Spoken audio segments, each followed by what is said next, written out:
Gas masks and hand grenades.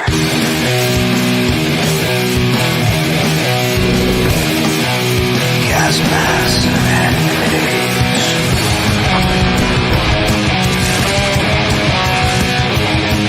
Gas masks and hand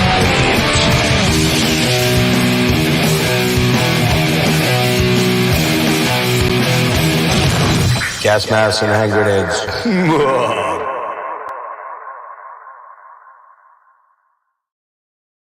Hey, what is happening, YouTube?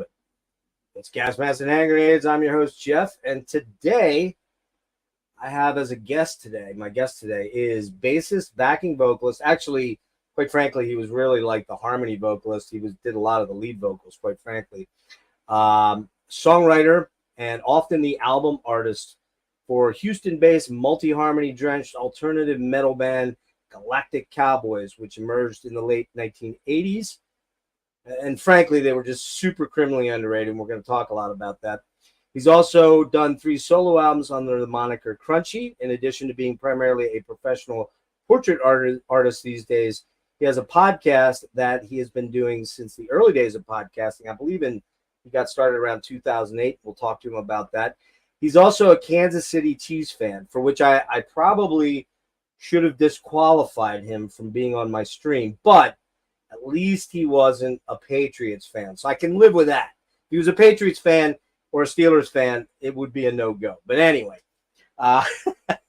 sorry, Monty, I had to do it. But anyway, so I'll cut him some slack on that front, but I dig the shit out of his music, and especially the Cowboys album. So without further ado, please let's bring in Mr. Monty Colvin. I'm going to get you in here somehow.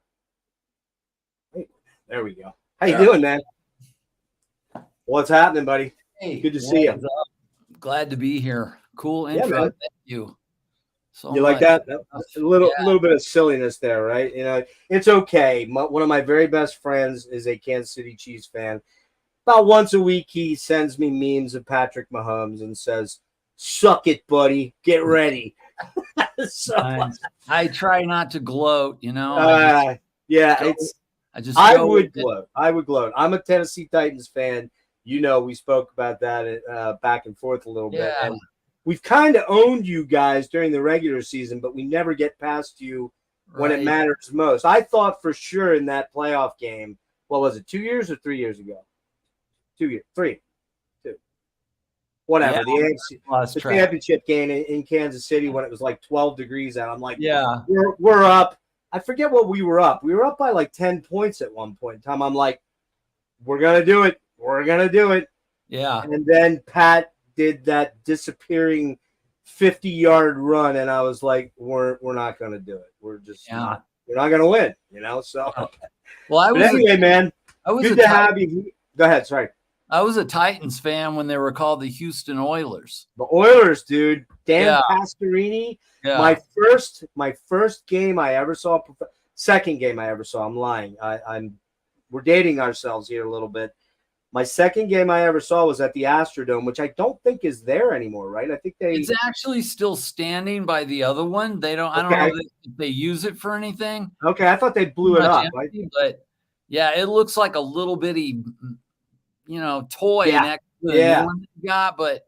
What is that, Reliance? Is that Reliance Stadium down there? What's it called? Yeah, it might be called that. I don't know. But, I went to some Oilers and Astros games there back in the day. I got to see Earl Campbell, Dan Pastorini. I think it was 76 or 77. It was against the Eagles, and actually the Eagles won that game. I think it's the Eagles. It was the game that Dan Pastorini broke his leg in. If I recall. Oh, yeah. Yeah. Saw some games at the Spectrum. Is that what it was called? The Spectrum? The Summit. Oh, the Summit. That was it. The Summit. Yeah. Saw Moses Malone play with the Rockets back in 76, and Cesar Cedeno and Jose Cruz and J.R. Richard. I saw J.R. Richard pitch one game. And he's dead now, I believe. I think he died. Yeah, he did. Blood clot or something. Had a rough go after everything. So, all right, we'll get into that stuff in a few minutes here. But first of all, I want to thank you for doing this here if you want.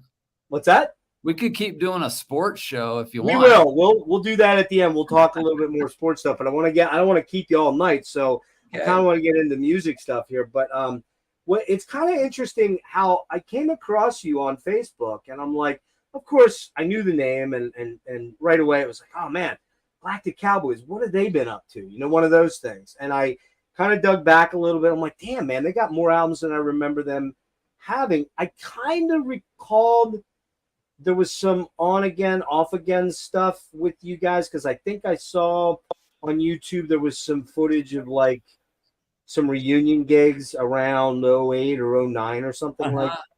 But you didn't do a lot of them. You only did a few, I think, from what I recall.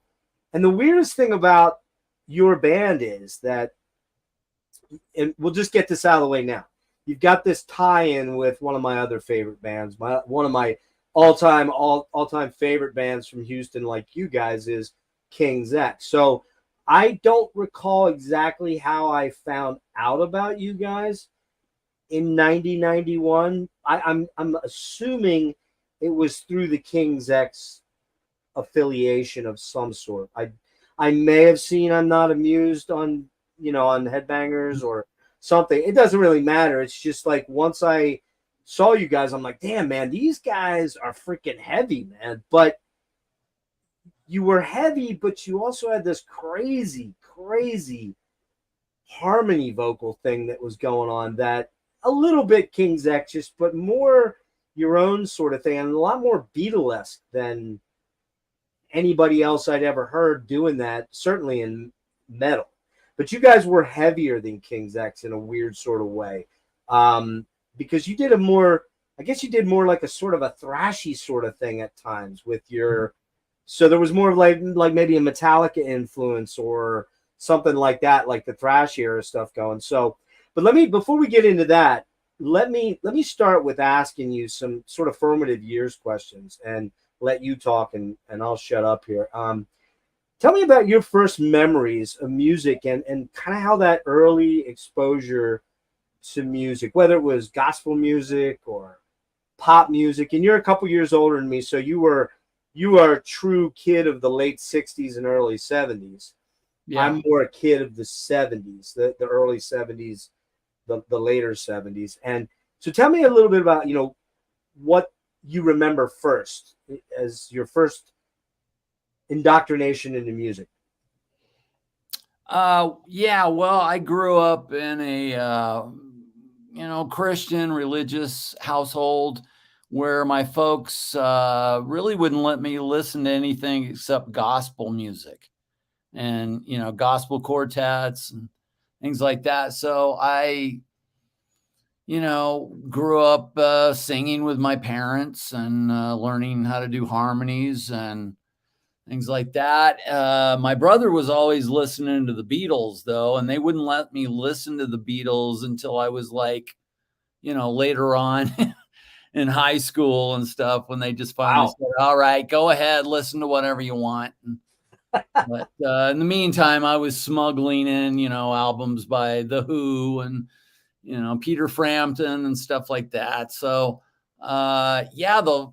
the late 70s, though, I was in high school and just discovered all kinds of amazing stuff back then. Like, the first Boston album, the first Van Halen album, Aerosmith, with Rocks and Wings and just all this amazing stuff. And so that was kind of the early years. And that's kind of when I decided to start learning guitar, which was around the age of 17. Wow, you were that late. That's kind of late, right? It is. I saw the cover of Frampton Comes Alive, and he looked so cool with that black Les Paul that I said, I got to do this. And so I got a guitar and started trying to learn, and almost immediately started trying to write songs for some reason. Right. Could barely play, and I was just like trying to write my own songs. And I ended up going to college, got an art degree, and while I was in college, I just did a lot of guitar playing, practicing, and writing songs. Did you take lessons at all, like when you first started, or no? No. I took like this guy came over one day and showed me some stuff. And from there, I just would sit by the radio and just try to play whatever song came on. Developing your ear. Yeah. And I just learned how to play by ear. And that was kind of how I learned to play. I kind of miraculous in a way because I didn't know what I was doing at first. And, but I just eventually figured a lot of it out just on my own and I finally got a 4-track recorder. And I just started like an old Fostex, or something. That's exactly what it was. Yeah. I just started filling cassette tapes with songs, and I would play guitars and overdub vocals and and just started writing songs every day. So that's kind of the way all the early days went. Just do you remember any like specific instances of like artists or bands or songs that really stick out in your mind even to this day, like around maybe like memorable events, like maybe you went on a camping trip or you went on a family trip and you're like, oh man, I heard Baby I Love Your Way or something, like, you know what I mean? Like I'll give you an example for myself that might help trigger those memories. As a kid, the very first thing I ever remember, I think he was 25 when I was born, okay, in 66. And he was already like a 70-year-old man at 25. You know what I mean? He was already like that old guy. He wasn't listening to the Stones or Beatles or anything like that, or Sabbath. He was listening to freaking Beethoven. So my first memory of music is Beethoven's Fifth, that da, da, da, da. And I was like, that was scary to me, right? But my mom was kind of more the AOR hippie chick. She was into like James Taylor, Sweet Baby James, and Carole King Tapestry and stuff like that. Bridge Over Troubled Water. Do you have any of those kind of memories? Well, probably Beatles was like one of the first influences, and I love their harmonies. Of course, just brilliant songwriting. Oh yeah. And then, like I mentioned, Peter Frampton kind of made me want to play guitar. And then Ted Nugent, I basically wanted to be Ted Nugent. And then Double Odd Gonzo, man. I can't stand Nugent as a person now at all. That's just me. You don't have to feel that way. But I can't stand his politics. I love him.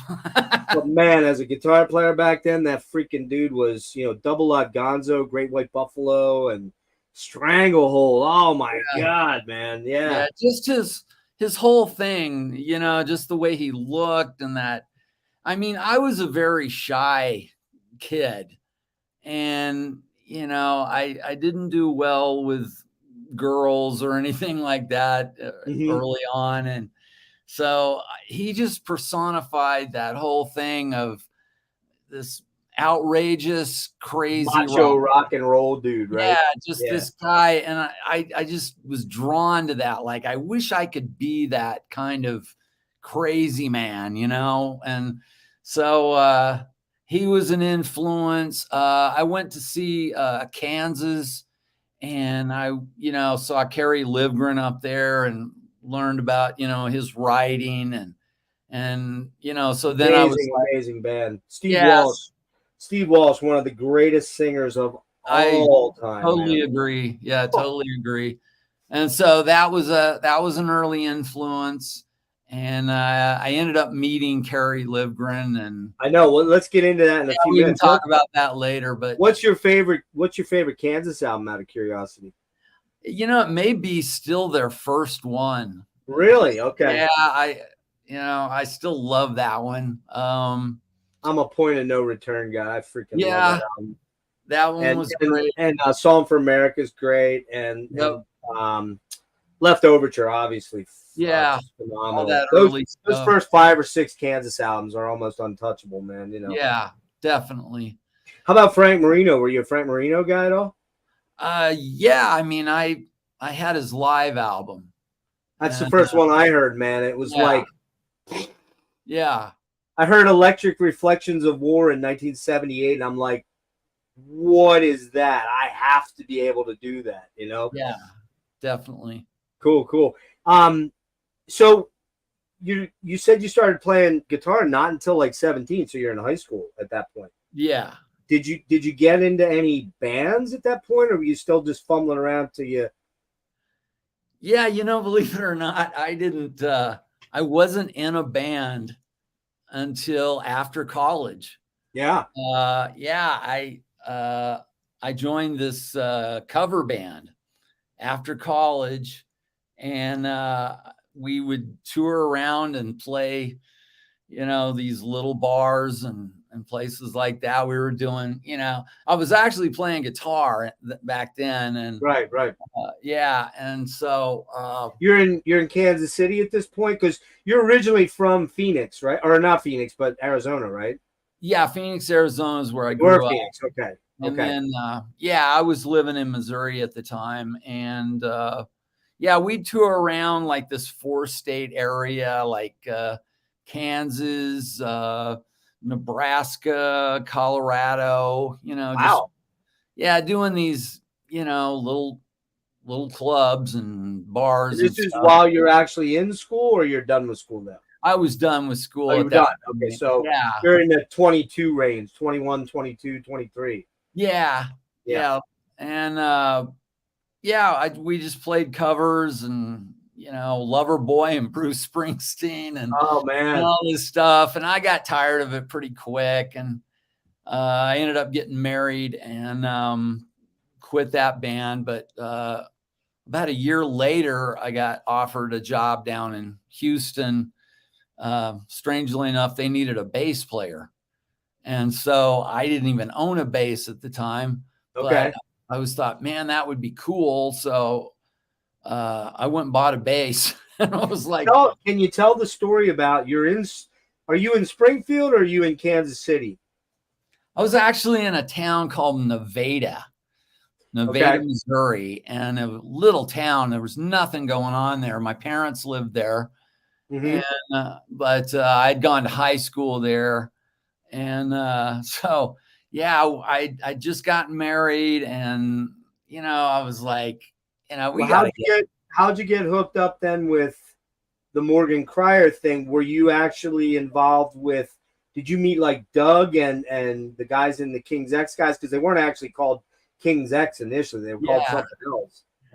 Yeah, I met Doug. I met Doug and those guys when I was in college, and they were a cover band Right. at the time, and I just went to see them one night and at this club, and in between sets, I went over and just said hi to Doug, and I said, "Man, you guys are really good," and he's like, "Thanks," and somehow we just hit it off, and I started, hanging out with them and going to their cover gigs and stuff like Right. that, and at one point they were even thinking about having me be the fourth member. I was wondering about I was going to ask you whether, because they actually initially, when they first were a band, they had they had a guitar, they had a second guitar player. Yeah.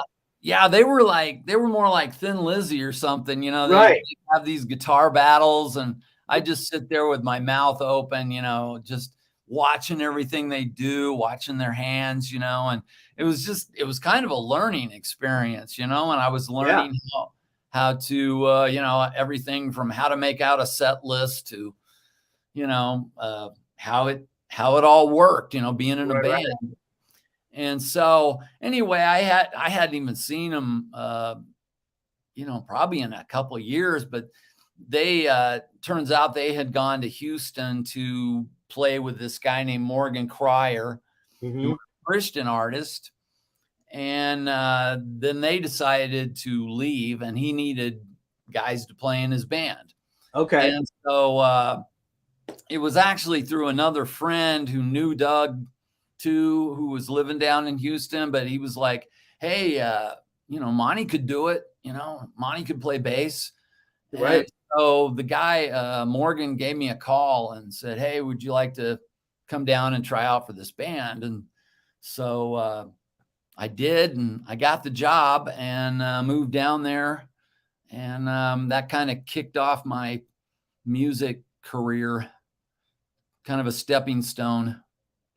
Yeah, we were talking about behind the scenes. We were talking about that we're both not native Houstonians, but we both lived there. I lived there earlier than you for 4 years, and then you kind of came in after I left. And it's just kind of weird that we kind of have some touchstones down there. I mean, I remember obviously the sports teams and going downtown and all that kind of stuff.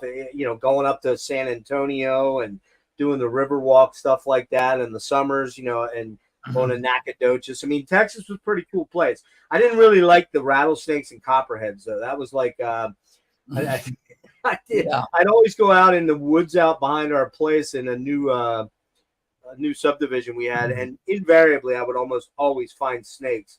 Luckily, I never got bit, but I almost got bit by a copperhead once. Scared the shit out of me. I never went back out in the woods again after that. I was like, yeah, no more of that. No more of that.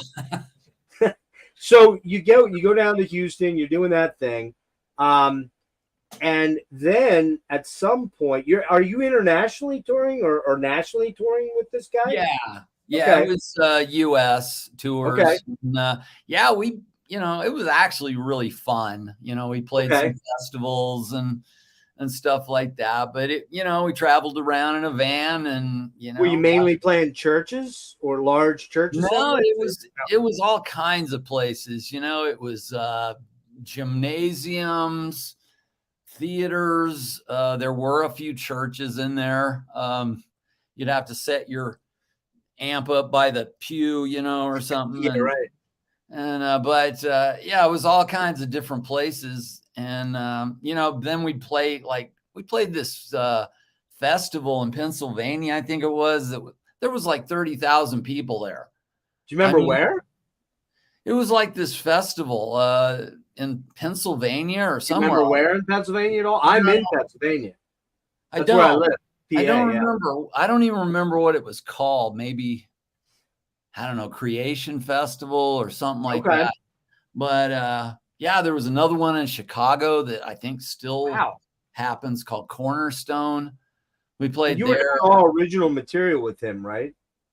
Yeah. It was.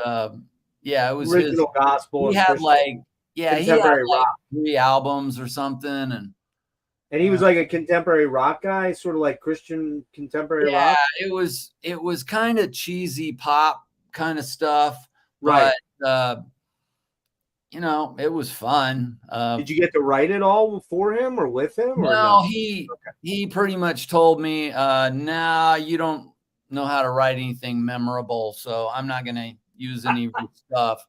And so nice. Right. I said, "Well, how about let me play on the album?" And he's like, "No, I'm probably going to get a studio guy." And I was like, "Okay." How long did you do that for?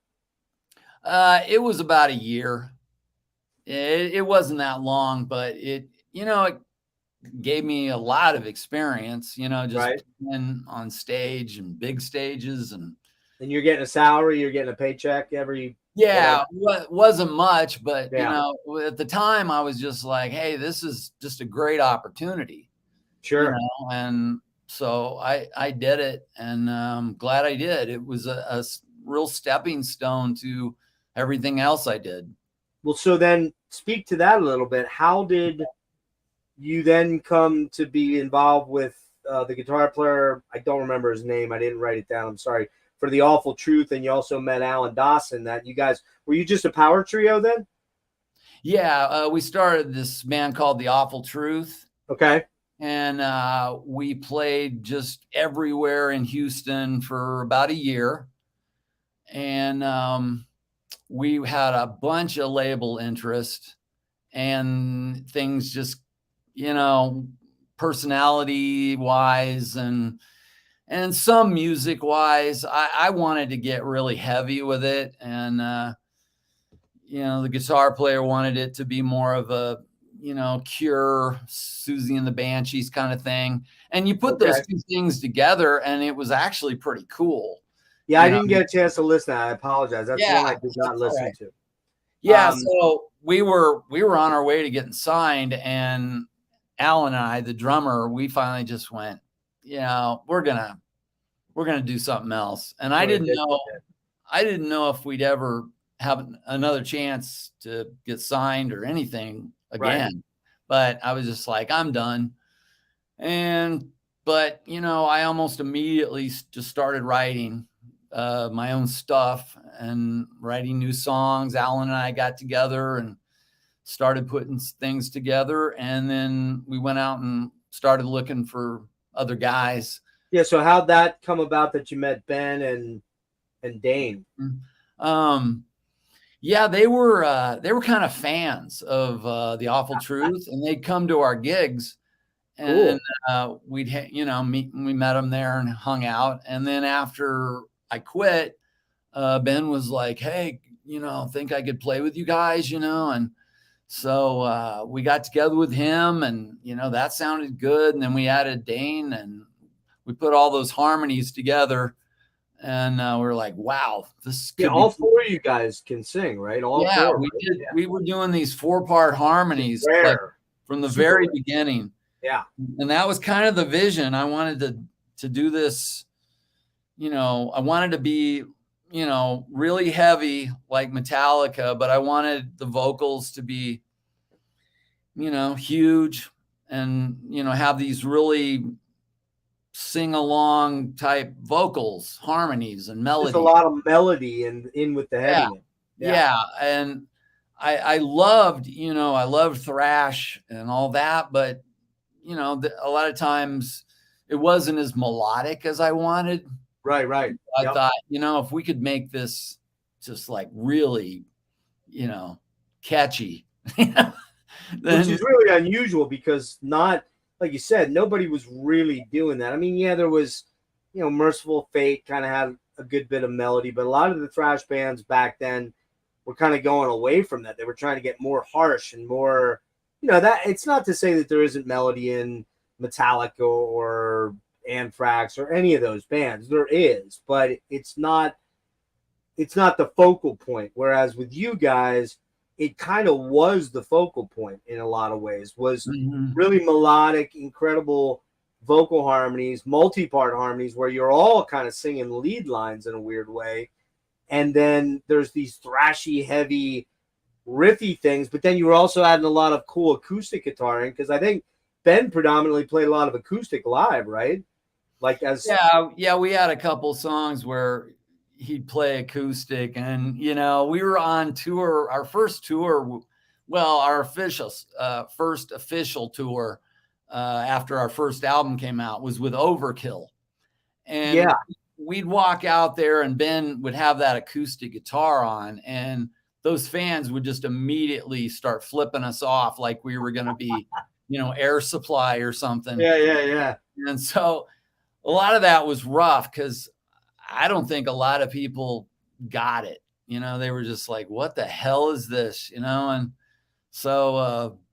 Well, let me just say this. As a prog dude, I got it. As a fan of the Beatles and ABBA and even Air Supply, to be honest, or Bread or stuff like that from the 70s, I got it and I dug it. But I could definitely see where the heavy metal fans would be like, what the hell what is this? Yeah. It was weird because, we did a tour with Dream Theater and went over really well. And obviously we did, several tours with King's X. And even though we were, thrashing and everything, and weren't the same, their fans liked us. And then we did a tour in Europe with Anthrax. And it was like the European people, were cool with it. They got kind of fan over there. Different. Yeah, they were a lot more open-minded. Yep. So it kind of depended. If we played in Utah, people were just like, "What?" And Who are these weirdos? Who are these weirdos? You're not heavy enough. Hey, I got to ask with regards to Houston, let's go back there one quick second. You said with Awful Truth, and I imagine with early on in the early days of Galactic before you got signed and started doing national tours, did you ever play Gillies? Did Gillies ever have rock bands there or no? I never did go to Gillies. I was there one time, man. Yeah. What? Okay, you never were there. Okay. Okay. No, Well, that answers that. But I I totally just wondered missed if that. they ever, I wondered if they ever brought rock bands in there. I mean, I was there in like 78, 79 or something like that. But real I quick before we jump out, and I want to get into Galactic and some of the albums, and then we'll move into Crunchy and your art stuff. Did when you went off to college, were you went for an art degree? Was it like fine art or what was the thing, and what were you thinking you might end up doing? Were you at all thinking I'll become a professional musician? Or were you like me going in going, well, I'll get this degree and who knows what the fuck I'm going to do? Oh, there's the first one. Sorry. Who knows what I'm going to do? You know what I mean? That kind of thing. Pretty much. Pretty much. Yeah, I mean, I started drawing when, I guess like most kids do when, they're 8 or something, and then Yeah. I took art all 4 years in high school, and I had a really cool teacher in high school that was showing us like slides of old masters and modern art and all this stuff. So I really got into that in high school, and I started doing, my own paintings at home. Mm-hmm. And I was, painting rock stars even back then, and Sure. but I went to college just thinking, I don't know what I want to do with my life, but I want to kind of pursue and get better at drawing and painting. And so I went and I ended up getting a degree in it. But, after college, I was just like, I don't know, Now what? Now Yeah, what do I do? it kind of hit me like my senior year too in college, where I was just like, What the hell am I oh going my to do with this? God, Yeah. what am I going to do? You can't walk into a business and go, hey, I draw. I'm an Yeah. artist. I'm an Yeah. artist. Hire me. Yeah. Isn't that cool? Yeah. Yeah. So, And this is way before like computers, yeah. as far as doing like graphic arts or something like that. Yeah. You're literally looking at, well, if you don't get into the art community and start painting and doing shows and selling your stuff, which again, without the internet, totally different world than it is now, I'm sure. Right. You had to literally get into a gallery, and you had to really be somebody that somebody looked at and went, oh yeah, this guy's my protege. He's moving up. You know what I mean? That kind of thing, right? And oh yeah. so you got out like me, and I got a business degree in accounting, and I'm the worst math guy in the world, like the worst math guy in the world. Okay, that's a little bit of an embellishment, but I'm not a good math guy. So it's like I get out of there, I go in, I get my first accounting job, and I royally suck at it. Just, I started having anxiety about doing assignments because it was like, Right. I don't know what the fuck I'm doing, man. I don't know what I'm doing. How did I go through 4 years of school and I don't know what I'm doing in a real life application? So I ended up getting an HR. That's where it ended up moving me into. So you're graduating college, and I guess in a weird way, taking up the guitar and playing the guitar and getting more into music was kind of a lifesaver in a lot of ways because it gave you a direction to go in. Yeah, the last week I was in college, it was like graduation week, finals, all that. And I had a girlfriend in college, and she broke up with me that week. And so Of course. I'm just like, oh no, what am I going to do now? So I moved back with my parents, and I was living with my parents, and my dad was like so cool. He was like, I'll tell you what, you can live here. And he goes, he had an upholstery shop. Okay. And he goes, if you come help me once in a while when I need you in the upholstery shop, you can spend the rest of the time painting. He goes, he's like, just develop your art. And so I was like painting like 8 hours a day, and just That trying. is cool. Yeah. And after a while, I had a couple of people buy a couple of my paintings. And so I thought, oh, well, okay. Maybe I can sell some of this stuff, and in the meantime, though, like at night, I'm making demos of songs, and working on my songwriting. And so after that, I finally, I got into that cover band, and that Okay. kind of finally shot me out there to where I could, finally play and kind of get involved in, being in a band and whatnot. And so it kind of snowballed from there, but I kept doing my art like all these years. And So your parents were pretty supportive parents then overall. I always ask that. Yeah. Yeah, they were. Early on, my dad didn't want me playing rock and roll and Wow, all they're that. Christian, so of course not, Yeah, right? The yeah. devil's music. But and even when I was in a few of those bands, early on, I mean, they were fine with the Christian band, but Right. Sure. but other than that, they were kind of like, I don't know. But when I got in Galactic, we did these demos, and when he heard that stuff, he instantly became like the biggest fan. That's awesome, dude. Yeah, and he just was like so supportive. Had a Galactic Cowboy patch sewn on the back of his jacket, Nice. and he'd be walking around our shows, that's my son, listen to this song. He plays the 12 string on it, and that's cool. Just to draw a parallel, as I said, my dad was 70 when he was 28, right? He literally was. Kid you not. He's been saying in his 50s, he's like, I'm 50 years old. What do you expect? I can't, right? One of those things. It's like, dude, there are people climbing Everest at 70. What is your, excuses for everything? Anyway, yeah.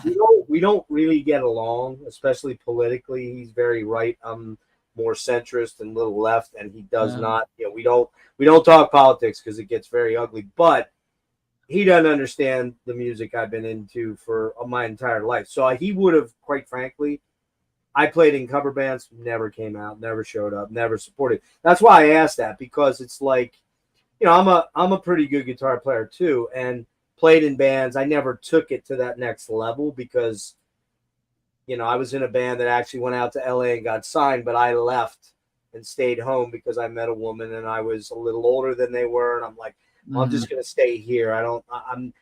The whole LA thing at the time was late 80s, early 90s. It was like, that's not going to work.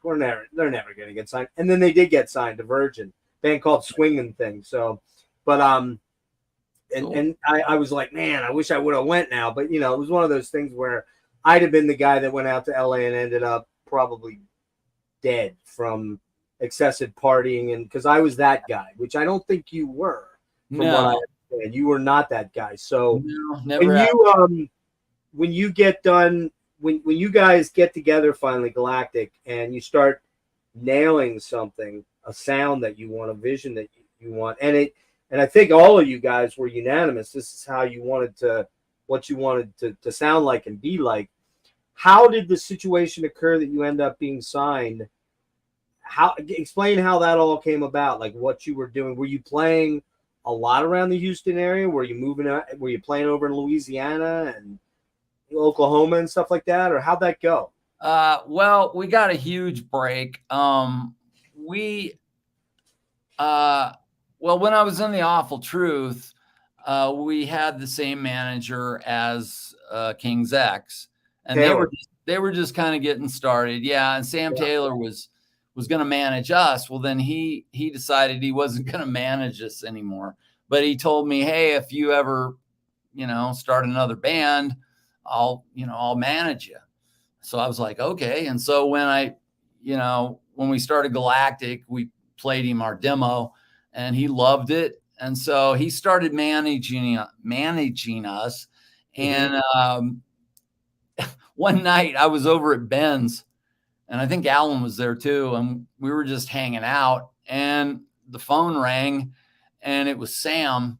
And he said, hey, can you get to Cincinnati by Tuesday? He said, King's X needs an opening act on this tour they're on. And we're like, yes, we'll do it. And we jumped in Ben's Volkswagen. Well, it was one of those station wagons. Okay, yeah. Yeah, we all jumped in the station wagon and hauled our equipment. And did the rest of the tour with King's X. And before we were off that tour, we had an offer. And so we came back.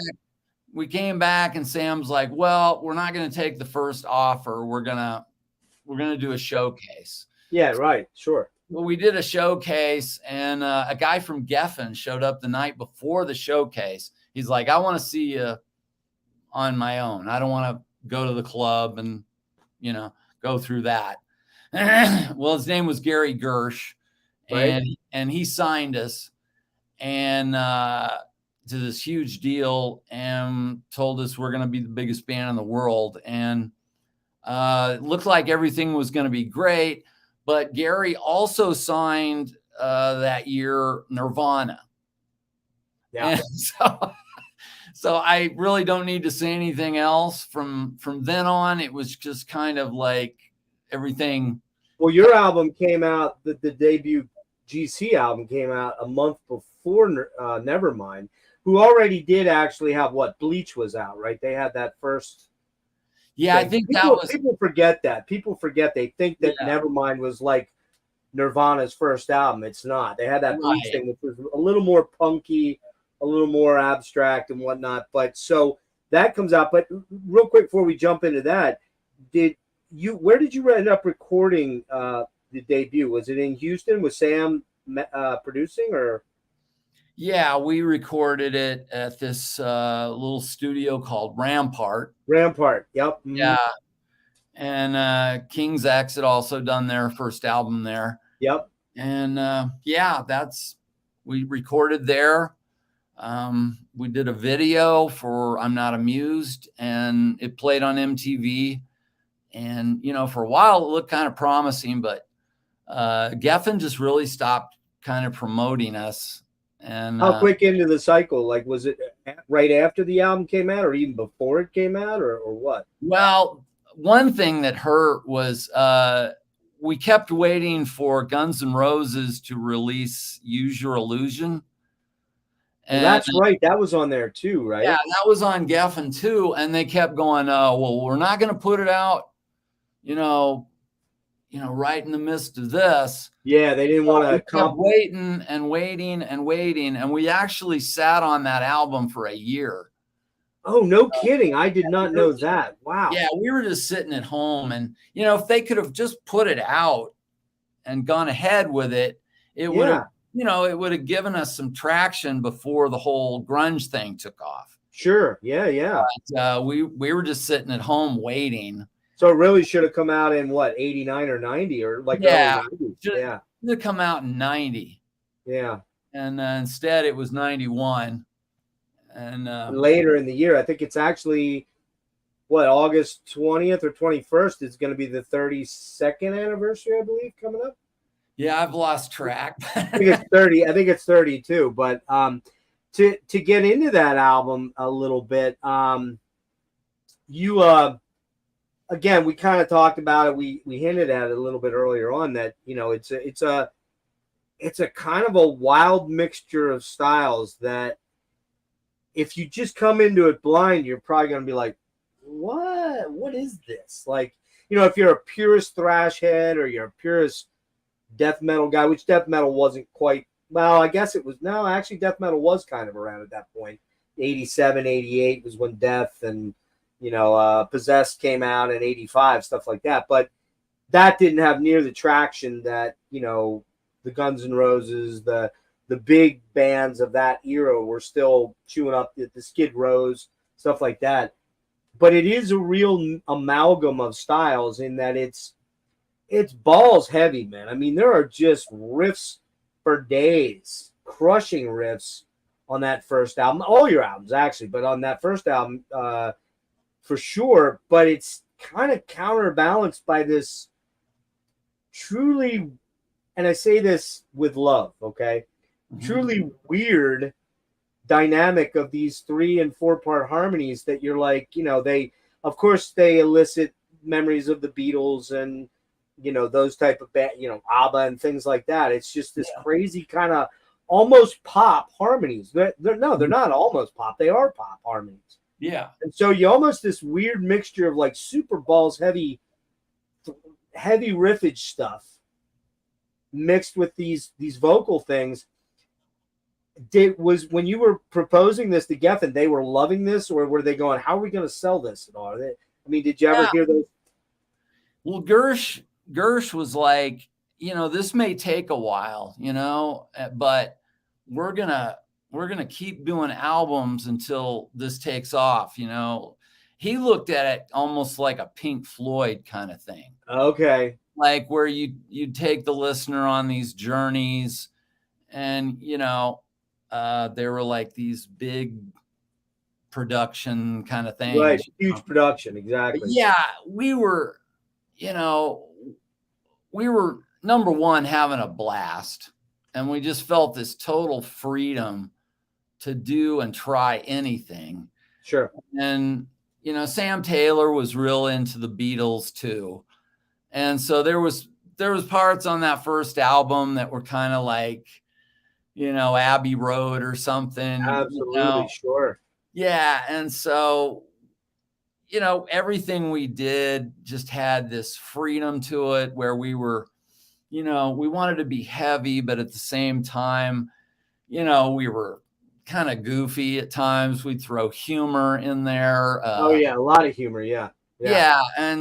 But we just had no fear, and so we just made this album that was kind of out there, and but I think very artistic. I think it was ahead of its time. Very much so. I think if we could come out now and tour with System of a Down, Avenged Sevenfold, any number of bands that are a little more out there. There's another band. Have you ever heard this comparison? The more I was thinking about it, the more I'm kind of hearing it, particularly in relative to the second and third album of this band, but Faith No More. They were kind of a little bit outside the box. They were doing exactly weird stuff almost. Like, the album, what's it called? Angel Dust is just, one song's a monster thrasher and the other's this kind of loungy thing, Yeah, and we wanted to tour with them so bad. I bet, yeah. We said this would be the perfect band for us to tour with. Yeah. And just never happened. No one would make it happen. And so well, speaking of touring, what went down then on the first album? What did you have? Like, what were the major things? King's X, I guess, was one of them. Yeah, we did some with them. I mentioned the Overkill tour. That was that was rough because you dream your whole life about touring, and then you're out there and people are throwing at you. Yeah, you're getting shit on. Yeah. Yeah, and they're booing you and flipping you off, and you're like, so this is what I wanted, But I imagine the Overkill guys were cool though, right? Were they cool? But it was a rough tour. And so, but we did the King's X tour with them, and that went really well. But by then it was just time to go do another album, and Geffen had us go back in, and we made Space in Your Face, which I still think is our best album. But I love that album. Let me do this real quick. I'm gonna pull up pull this up here a minute. Can you see that? There we go. All right, this is not Space in Your Face. Yeah, that's Machine Fish. That's the third album. Here we go. This is the first album here, the debut. You didn't actually do the artwork for that one, right?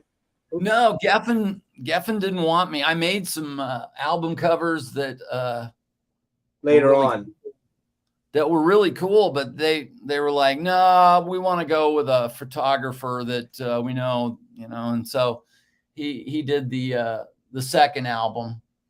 But he did the Spacesuit Man. Yeah, they got this guy that did stuff for like Time Magazine or something like that, and we found this old guy that worked on bins at a farm that Ben used to work on, and put him in a spacesuit, and this guy took the picture and It's actually a really cool photo. Yeah, it is. It's a wicked looking photo, and that album, there's a couple different. That other one was kind of pixelated, but yeah, who was this guy? You guys didn't know him? He was like a farmhand on this. Oh, okay. Yeah, he worked with horses, I think, and stuff like that. Ben used to work on like a horse ranch, Okay. and before the band, and Right. and that was a guy that he knew, and so I didn't know who he was, but we put him in a spacesuit and took those pictures. Did you, when you're writing now for the second album, and I heard you in a different interview, a guy asked you if you were the primary writer in the band, and a lot of the credits do, especially as the band goes along after the first album, it seems to be that you are a primary writer, except I think all the guys kind of, there was input from a lot of the different guys as you went along, but what was it? How did you guys jam a lot of stuff? Like first of all, did you do a lot of rehearsals, like jams, where you just got together and after the first album, where you're actually getting together and creatively trying to write together, or were you all doing your own separate thing and 4-tracking it or 8-tracking or whatever at that time? We rarely jammed. Okay. We would bring in, like, I brought in a lot of music, and a lot of times, Ben would add lyrics to it and things like that. Alan wrote, our drummer, played guitar, and could write some great stuff. And he brought in a couple of, great tunes that we ended up working up. I mean, everything that we did would eventually, involve us getting into a room and putting it all together. Mm-hmm. But I wrote a lot of stuff back then. And then after, I don't know if you're ready to jump on to the third album yet, but. Well, one thing I think I wanted to add was that for people that are new to Galactic Cowboys, one of the words that I would use to describe you guys is dense, not dumb dense, as in dense.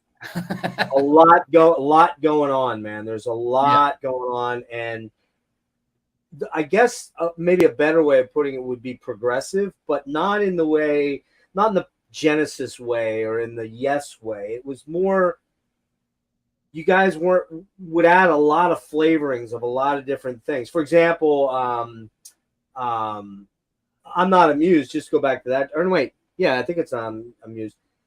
You begin the track with sort of a Spanish guitar thing, like a dun dun dun dun dun dun dun dun dun dun dun dun dun, and there's even guys in the background. I don't know who it is. You can tell me, but or stuff like that, and you're just like, what the fuck is this, man? And then you start listening, and you're like, oh yeah, it fits. Once you kind of got in the Galactic Cowboys headspace, it all made sense. You know what I mean? That's kind of how I always think of you guys, in that there's just a lot going on and a lot of varied influences. And who were you guys listening to a lot at this point in time, as far as if you remember at all? All different stuff. Anything and everything, right? I came more from the metal side. I was really kind of the only one that was into metal, believe it or not. Really? Alan was a Beatles, Jellyfish. Oh yeah, all that kind of stuff. Definitely hear Jellyfish for sure. Ben, like everything from like ZZ Top to Elton John. But I was actually, kind of introducing him to, here, check this Voivod stuff out, and things like, he'd never even listened to any of that stuff, Right. And Dane Let me ask you this, as primarily a guitar player, why didn't you play guitar for the band? Well, by that point, I was, I'd been a bass player for the last, couple of years. So I just wanted to stick with bass. You stuck with it, yeah. Yeah.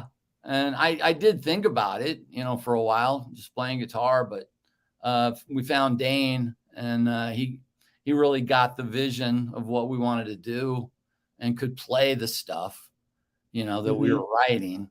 And so he just fit real well. But he was young. Dane was always in, and I think he still is into it. He was always like into like Stevie Ray Vaughan and kind of the bluesy stuff. Yeah. You can So, hear it in his playing. Yeah. So we put all that together and made kind of a weird concoction. For sure. Yeah. That second album, do you have any like favorites off the first album and the second album? Do you have any favorite tunes that you really are like, kind of for you look back and go, man, I really nailed it there. That was kind of the essence of what I was after. Yeah, a lot of that first album, I mean, I guess there weren't any like specific songs. I think it was just all of them put together that kind of said what I wanted to say. Right. The second album, I still think "Make Me Smile" is great song. Yeah, one of my favorites, just because it takes that speed metal thrash type stuff combined with just this pop sensibility, and at the time I just don't think there was anybody doing anything like that. And no, there really wasn't. I think I'm still really proud of that. I hate to bring up King's X. They would probably be the only other band that was kind of like that, but not quite as riffy heavy. No, as far as like more. They weren't playing thrash. No, they weren't. Nope, not at all. Nope. No, and so I mean, yeah, we get compared. Like we'll be compared to them forever. But well, understand when I say it. There was a lot. I'm sorry. When I say that, Monty, I don't say it so much musically. It's just a lot of the harmony vocals that kind of stick out because all three of those guys sing and they have that great multi-part harmony. That's the only thing I hear that's similar. Album, they're great at what they do. I mean, it's great. Would you have any idea or sense at all how those two albums sold ultimately? Do you have any clue? Not enough to keep us on Geffen. That was sure. Well, obviously.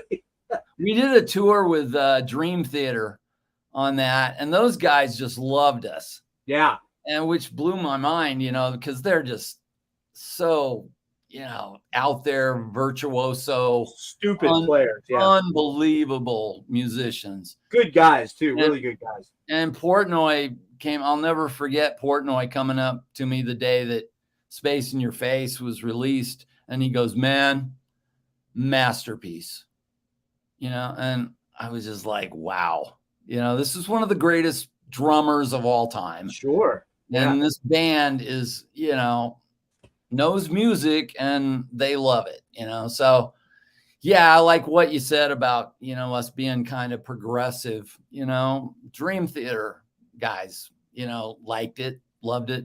A lot of you guys aren't wanky. You guys aren't wanky though. That's the thing about your band that was a little different. Was when I say progressive, often people think, it's a keyboard player going off on a 2-minute solo. Right. Guitar player.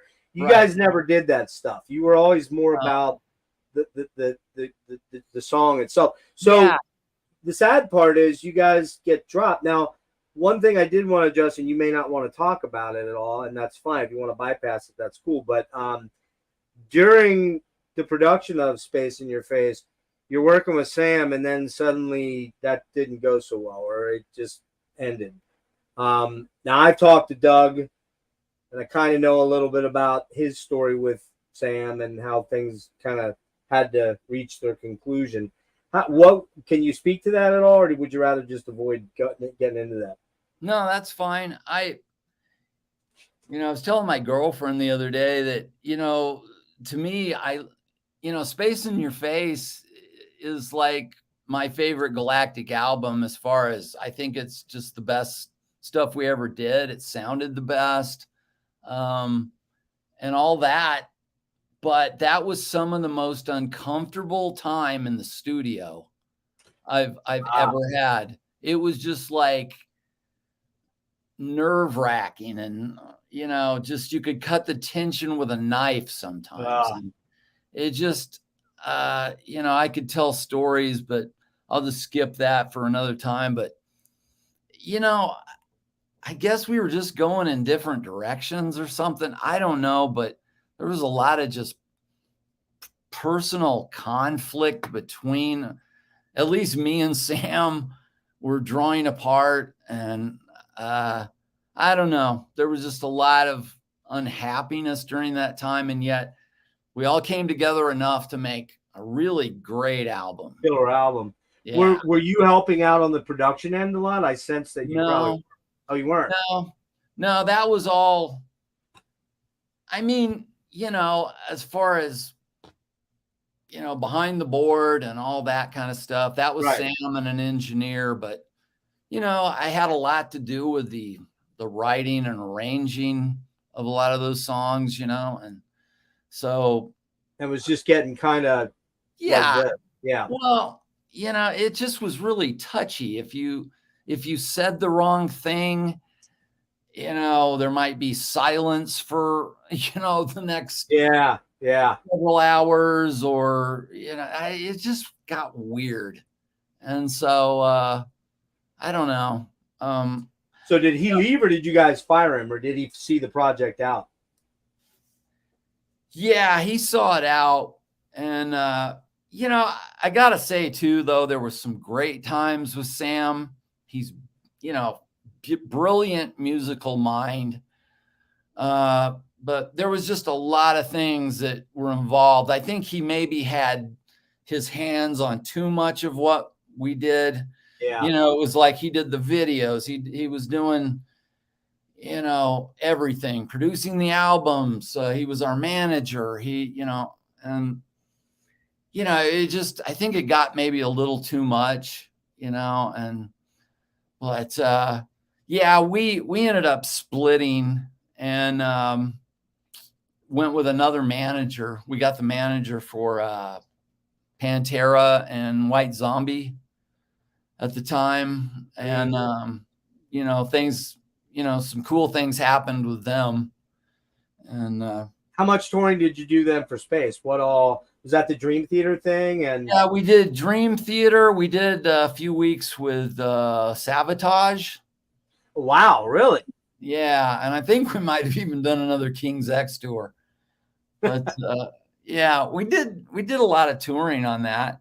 But yeah, that's and I'm sure you came to Philadelphia or Baltimore. I'm sure you had to. Oh yeah. Never heard about it, didn't know about it. This was pre-internet. So you kind of had to luck out by either hearing about it on the radio or reading it in a magazine. And if Geffen wasn't really pushing you guys by then, which didn't sound like they were, you probably didn't get a whole lot of push from everybody, right? Yeah. We did the Dream Theater tour, and then we were there was rumors we were going to go out with Brian May. And so really? Yeah, and we're thinking, okay, well, that could be cool. And we even heard that he liked us, which was like, wow, that's cool. And so anyway, we were going to do that, but then we did Sabotage. And before that tour was, I think, even over, Geffen dropped us. I got a call one morning, and it was our manager, and he's like, yeah, you guys can go home. Are you serious? Yeah. So in the middle of the tour. Yeah, we got on a bus, and we were in Florida, and the guy just drove all the way to Houston, and that was it. And so man, that had to be a really shitty ride home. Yeah. And I think everyone was kind of like, what are we going to do now? Yeah. And I was like, let's just start writing and, make demos. Let's just start shopping. But it does kind of result in kind of a short-term breakup, right? I mean, Alan and Dane kind of split, and Dane didn't come back, right? Right. Yeah. So then At first it get was, into Machine Fish here, and what happens then? Brian Slagle contacts you, I guess, right? yeah. Brian had heard the demos, and a lot of people weren't wanting to touch us because, well, if Geffen doesn't do anything with you, then Yeah. and not only that, but grunge was just full on, Yeah. like a train out of control. And so, I think, some of the guys were losing faith in the whole vision. And, but I kept writing, and I just, thought, hey, let's just keep going, we'll find other guys or whatever. And, but then Brian came along, and he was like, I love this stuff. Let's do an album. And so he signed us. And at that point I was like, hey, do you mind if I do the artwork? And he's like, yeah, do it. Right. So from then on, I got to do the artwork.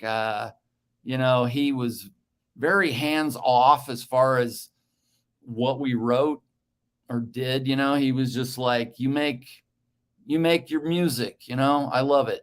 And so, he loved what we did, and he didn't expect it to be, the new big thing. He didn't expect it to sell millions. He just wanted to put it out because he liked it, Which is kind of the best of I mean, granted, you don't maybe have the giant budget that you might have with Geffen, okay? But where's Geffen anymore? Are they even still a label? I don't think they are, right? Didn't they get absorbed by WEA or Warner? Somebody bought them out, right? Yeah. I watched a documentary on David Geffen the other night, and he I don't know if he does anything. I don't even think he's still alive. I think didn't he dead? Did he die? I think he did. I could be wrong on that. I never met him. He signed us, but I never met him.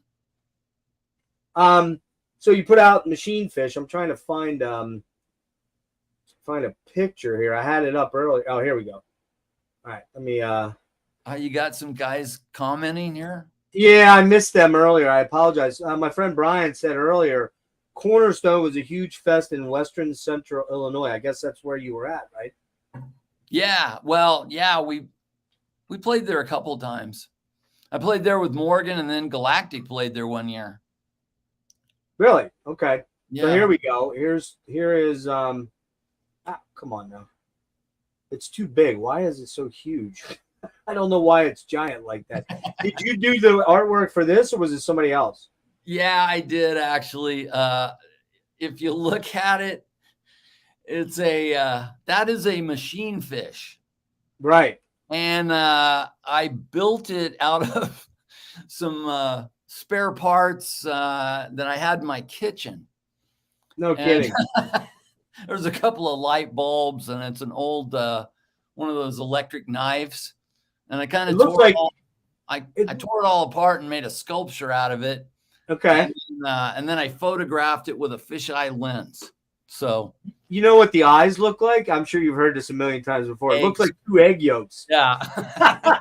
I'm like, whoa, what is that? And I remember grabbing this album, and I will say this album is, the first 2 are very heavy, but you guys up the heaviness on this album. It's even more heavy. It's a lot more riffy, a little less flowery, shall we say. There's a little less of that denseness. It's more straightforward, kick you in the face metal riffs, but still a lot of great harmonies, some really killer songs on here. But this is where I kind of fell off with you guys, because I discovered Opeth and some other bands that I was super into, and I kind of, you know how it goes, Monty. I am a kind of a completist with a lot of bands that I love, but not a full-on completist. So I am going to go back and grab a few albums now, but this was kind of where I was like, okay, this is cool. But then I kind of lost track of you guys. Now on this album, you've got Dane he didn't want to do it anymore, I guess, after the Sabotage yanking of the tour support and all that stuff. He's like, I'm done. You pull in Wally Farkas, which if you are a King's X fan, you'll know that name because I think he worked with Ty before. But who is this guy? Where'd he come from? Well, he started out as a roadie Okay. for Dane on our first tour. And I just kind of became friends with him after that. And we would just hang out every now and then. He was working at a record distribution place. And we actually had to talk him into joining the band when we were going to go tour in Europe. Okay. He was like, well, I got this really good job. I don't know if I want to leave it, you know. And finally, at the last minute, he's like, all right, I'm going. And so, yeah, but I asked him, if he wanted to, play on this album. We didn't have a guitar player at the time. And he was like, yeah, I could do it. So you knew he was a good guitar player. I mean, yeah, he would when he was even a roadie for us, he would, start playing riff out, sound check, and we're like, that guy's really good, So, so I just is he around anywhere? I mean, he played with you guys for quite a few albums. Is he still around, or? Well, him and I kind of had a falling out, and I still don't understand totally, what the deal is, but he became unhappy with me apparently, and we haven't talked for years. Oh man. And so but he did hang in with you guys from what, 96 through almost 99 2000, right? Yeah, he was on that last Let It Go album. Mm-hmm.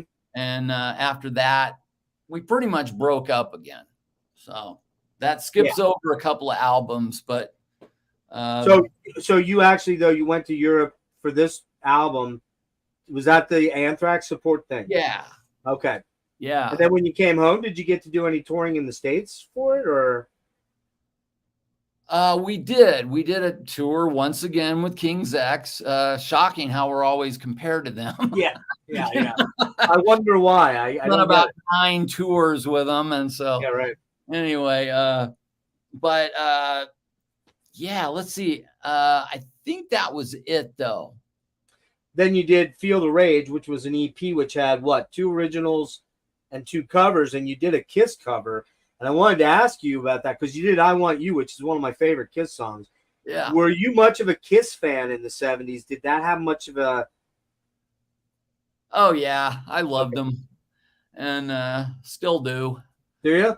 And, oh, yeah. Saw them on one of those last farewell tours. Yeah, the 9,000th farewell tour, right? The end of the end of the end of the end of the end of the road. Okay, here's a weird side note. Ben is the cousin of Eric Singer, the drummer. And you're the cousin of Dee Dee Ramone. Like, what is up with that? How's that happen? I don't know. It's crazy. But the last time, I think it was the last time that Kiss was in Houston, I guess it was around 17. They came through town, and I said, do you think Eric could get us backstage passes? And Ben's like, well, I can try, Sure enough, we end up getting a picture with him. And no way. Yeah. So, Killer. Yeah. Killer. So my very first concert was at the Summit. 1979 for Dynasty. However, I've told this story before. It should have been 1977 for Love Gun, but I pissed my mother off. I was trying to act like a cool guy in front of these 2 older chicks that lived down the street. And I'm like, and I was definitely in love with this one, man, because, anyways, I won't get into why, but you could probably guess. But she, I'm like, yeah, listen, that's my old lady. Yeah, F her, She heard me. She had bat-like hearing from literally like 20 houses away. She comes running down, grabs me by the hair, yanks me up the street, tears my ticket up. Oh. Tears my ticket up, tapes it up, and gives it to the neighbor girl. And she goes with those girls. So I missed out on Kiss the first show. But my second was actually at the Summit too. and I think it's a band that we both really, really both love. It's my favorite band of all time, and that would be the Canadian Holy Trio, Rush. Yeah. Yes, I saw them on the Permanent Waves tour, my second tour. First time I ever got high. Yep, I got high. I smoked weed. I had no clue where I was at. I was walking out of the Spectrum, walking back to my parents' car, stoned out of my mind, terrified, right? And I had like 6 shirts, all the shirts for my buddies that I bought, right? And now keep in mind, you know this, man. Back in the day, the baseball shirt was the thing, right? Yeah. And it was, I think they were like $6 or $8, right? Right. I think they were actually more expensive than probably the ticket was. And some dude ran past me and whoosh, gone. Couldn't catch him. Got made off with 6 of my freaking shirts and all my buddies' shirts. So yeah. Okay. And then my third show would have been Triumph for Progressions of Power, another of my favorite Canadian trios. And my mom did the same thing. She ripped the ticket up because I didn't learn my lesson from the Kiss first time, and I mouthed her one day. She ripped the ticket up. This time she just threw it in the trash, and I never got to go. So there you go. How about you? Can I give you my Rush story? 100% want to hear it. Well, I was a huge fan in high school. Like on the farewell okay, so I first got into Rush on the All the World's a Stage. All the World's a Stage, right. And then I went back and got all those albums. But when Farewell to Kings album came out, they were going to be on tour. Yep. And there was a snowstorm the night before, and the people that I was going to ride with canceled on me, and they sold their tickets to these other guys, and I couldn't even drive at the time, but they were like, "Hey, you can ride with us." And so I rode up to Kansas City, which was a couple hours drive. Okay. And I rode with these 2 guys that I had never hung out with before, but they were guys in my class that were kind of the I don't know, what do you call them? Heads or party heads, yeah. Yeah. Dopers, right? Those guys. They were those guys. And I didn't really ever hang out with those kind of guys. I was real straight myself. Sure, you're a Christian, right? Yeah, never drank or did drugs or anything like that. We get up there and I run down to the front because it's general admission. I get in and I'm like on the 5th row, and I watched the whole show and I'm just loving it. It was incredible. They did 2112 and all that stuff, and it was amazing. The whole entire thing back then, yeah. Yeah. And after the show, I go looking for these 2 guys, and I finally run into, and one of them's like, "Hey, what's going on? He's gone, right?" Man? And I look at the one guy and I'm like, "What's with him? He's driving. Is he dripping on acid?" Yeah, the other guy's like, "He took a purple microdot." Oh shit. And I'm like, "What's a purple microdot?" He's like, "It's acid, man." Oh no. You're like, what? And we go to the parking lot, and before we even can get out, he runs into some guy. And I'm like, "All right, get out. I'm driving." You drove home? I had never driven in the big city before. And I get in and somehow got us home. Nice. Man. That was my first Rush concert. And nice. Well, I've seen Rush. I saw them 56 times. So that'll show you how. Yeah, I was not a beginner, dude. Once I started, it was 2-3 shows every album. In fact, I saw, when they came back with Vapor Trails, I saw 5 shows. I saw 4 shows on Counterparts. I saw 3 or 4 shows on Clockwork, and I almost didn't go to the final tour, and I'm so damn glad. A friend of mine, I hadn't seen him in years. He popped into a place I was working. He's like, "Hey, man, you going to Rush?" I'm like, I was going through a lot of stuff. That's when my fiance and I broke up back in 2015. And I'm like, "Dude, I just don't have the money." And he's like, "I'll be in touch." Next day, he calls me up. He says, "Hey, man, we got 16th row. You can pay me whenever you have the money." I'm like, how much did you spend on tickets? Like 150. That was in 2015. I was like, Yeah. well, that's a lot of money. Now it's the norm, Oh sadly. yeah. Yeah. But I'll tell you what, I am so freaking glad I went to that final show after obviously knowing what happened with Neil and that being the end. And it was so cool because they started with the current material and worked their way all the way back. Did you see that one? The No. final tour? Oh, dude, they started with Clockwork and went all the way back to the very first album. But when they did the very first album, they actually did the Garden Road demo stuff. They actually did little excerpts of, and they started with the full production. And by the end of it, Alex just has a little champ amp there. And it's like, it was so killer, man. And I don't know if you had this experience, but I'm lucky enough to say that in 2007, I got to meet Geddy and Alex. Wow. And I have to say, man, other than the birth of my kids, greatest day of my life. This is the third greatest day meeting you, but anyway. But I mean, it was just like, it was like, I'm standing in front of Alex Lifeson. I'm talking to my buddy on the phone. I'm like, dude, I think I'm going to get the shits. I think I'm going to get sick. I don't think I can do this, man. I don't think I can meet this guy. He's my hero. He is the guy that made me pick up a guitar back in 75 or 6 or whatever, you know. Exactly. So, yeah, super cool. But how are you doing on time? I'm cool. Can you give me 30 minutes and we'll wrap up? Yes. Okay, because I want to touch on your other stuff. I should have warned you. You probably saw my interviews are pretty deep and detailed and long. So, It's all right. so you did Field of Rage. You did a cover of a Wings song too. I forget which one it is. Junior's Farm. Junior's Farm, right? Early Wings, right? And then you do the next album, which is The Horse That Bud Bought, right? Yeah. Now you got to tell the story about that because I've heard it, but my people haven't heard it, and it's such a trippy story. But give me all the juicy details. I want to hear about what the reason for the naming the album that, and what's the story behind that. Whatever you're comfortable going into. I'll try to condense it as much as I can. Do whatever. Go as much as you want. Well, when I was a kid, we were living in Phoenix, Arizona. And my folks were kind of radical Christians. And anyway, to make a long story short, we ended up moving to Oregon to be in this commune.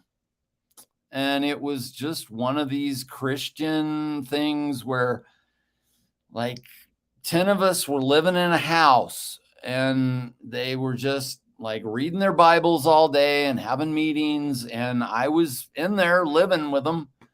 And it just ended up being a real wacky situation. And my dad was finally like, let's get out of here, you know, and it wasn't at all what we thought it was going to be.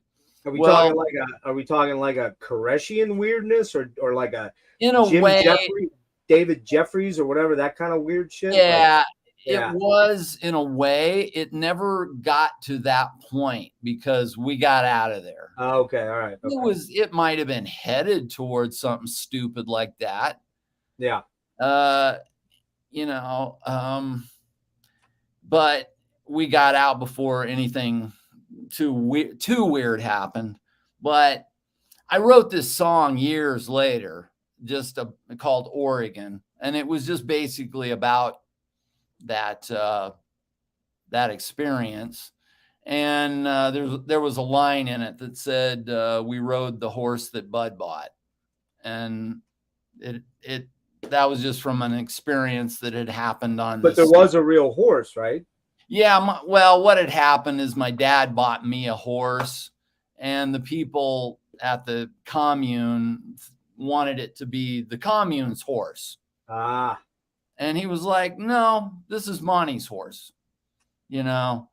And then this is going to sound really weird, but one of the guys there ended up doing this prophecy one night where the horse that Bud bought is an abomination to God, you know?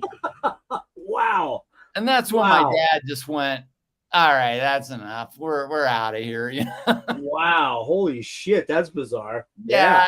lot of weird stuff that, a 12-year-old kid doesn't need to go through, but Exactly, for sure. Yeah. kind of messed me up for a long time as far as just, just trusting people and Right. just, making you rethink everything. But it was a weird experience. And so I wrote this song, and we ended up, I think it was Ben that said, that'd make a good title for an album.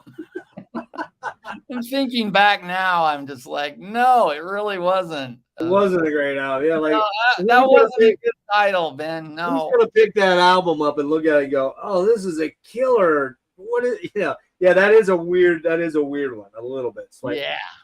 I gotta listen to. I'm gonna be honest with you. I gotta listen to that one, and the I did check out a little bit of the final album. Well, let's jump ahead to that final album, because what ended up happening, because I don't want to go through every single thing. We'll be here for days.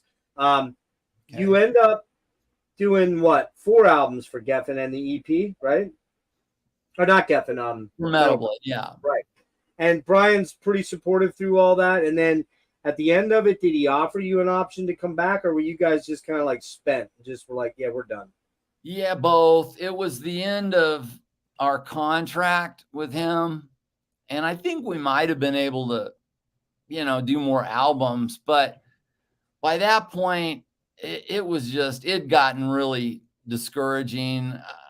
I'd been with the band for 10 years, and I was just seeing it going nowhere at that point. And I just was really discouraged. And I was starting to want to just do, some solo stuff. And so by that point, I was writing songs for, a solo album. Right. And which a lot of those, I think about 8 songs ended up on the last Let It Go album around, 99? Yeah, 99, 2000. Yeah. But after that, I was just like, yeah, I'm done. And so we kind of just disbanded at that point. Was it a fairly amicable sort of thing? There wasn't a lot of like anger, other than you said with the one guy? Yeah, I mean, we were on, I think, fairly good terms then. And actually, Alan had cut out earlier, right? He had cut out 2 albums before, right? Yeah, we got Jerry Gaskell to play on that last album, and so from then on, I did 3 solo albums, and we didn't really play until, man, what was it, 2009? 8 or 9, I think. 9. Yeah, something like that. No, it might have been December of 08, I think it was. Okay. Yeah. Yeah, but we got together and did a reunion show or 2. Right. And had a really good time. And sorry, my camera's acting fruity here. Sorry about that. We were like, we ought to do this again sometime, and so then like 5 or 6 years later, we did another one. And now you guys all living in different places now at that time? Yeah. Or? Yeah, I was living in Missouri. I moved to Missouri, Kansas City. You went back? Yeah, I went back around, I think it was 97, 98. And I was flying back and forth to, when we did anything with Galactic. And those guys were down in Houston, Dane and Ben? Yeah. Yeah, okay. Everyone was still in Houston. And so, yeah, I would go down and we'd do some reunion shows, but that was really about it. And then in 17, I got a call from this label that was like, would you guys get back together and do an album? And so, yeah, where'd that come from? Just out of the blue? Was that like where'd this come from thing, or? Yeah, I had known this guy that had worked some with Kerry Livgren, and I had gotten to know Kerry a little bit, and so I'd worked with him, and he knew this guy from this label in Holland, I think it was, Mascot Records, and they had put out some prog stuff, and they were like wanting to, put out one with us. Yeah, with Jim Patulski, right? Yeah. And Yeah, I thought, Jim's kind of he's from the States. He lives in the yeah, US. He's I think he's in Jersey actually, or used to be in Jersey. And he was involved with like the Nearfest group. You ever hear that? Nearfest? Northeast Arts Rock Festival. oh, I met okay. him a long time ago. Yeah, pretty kind Yeah. of Well, industry dude. he was a manager for Dream Theater for a while. That's right. And that's kind of where he was familiar with us. And he wanted to sign us. And so I talked to him literally almost every day for a year. Okay. Wow. And we were recording the album. We signed with them and we were recording. And like a month before the album came out, he calls me and says, "Oh, I just got let go by mascot." And I thought he was kidding. I'm like, "Yeah, right." He's like, "No, I'm serious. They just let me go." Yeah.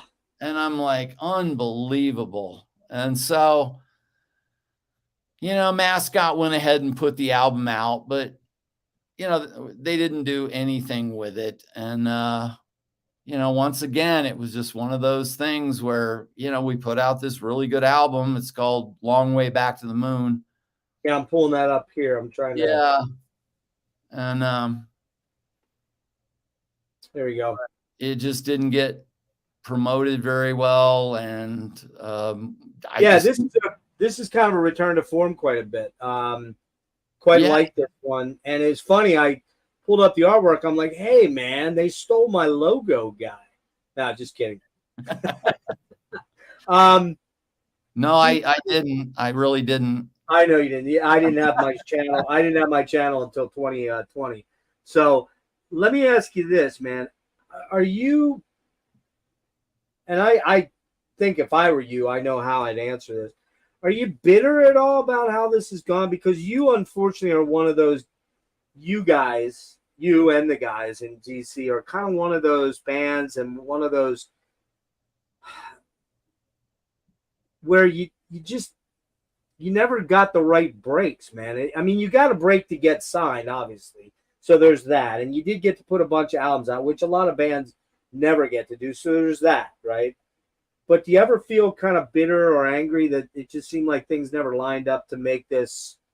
And I don't know if you ever had aspirational dreams that you were going to be a multi-billionaire and you were going to be flying around in jets and stuff. I gather you probably didn't. But because that's the type of music that you guys do wouldn't lend itself to being, well, I don't know. Actually, it could, depending on the right circumstances. You get my question? I mean, Yeah. I'm trying to put it delicately. No, I get it. Of all that. Yeah, I think the better word is probably frustrated. Yeah.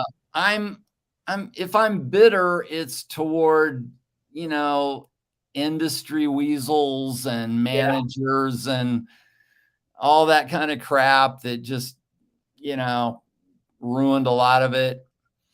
And that's kind of where my gas mask character came from. It is on, it's just that symbol of, Stay away from me.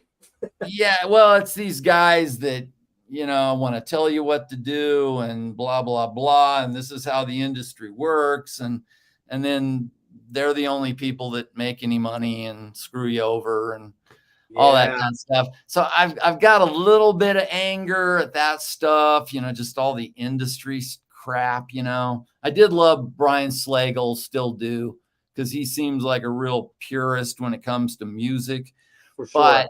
But just a lot of that stuff was frustrating. It's really frustrating to think that Nirvana came along at the exact time, and maybe we could have been bigger, if they'd have put us on tour with Guns N' Roses or blah, blah, blah.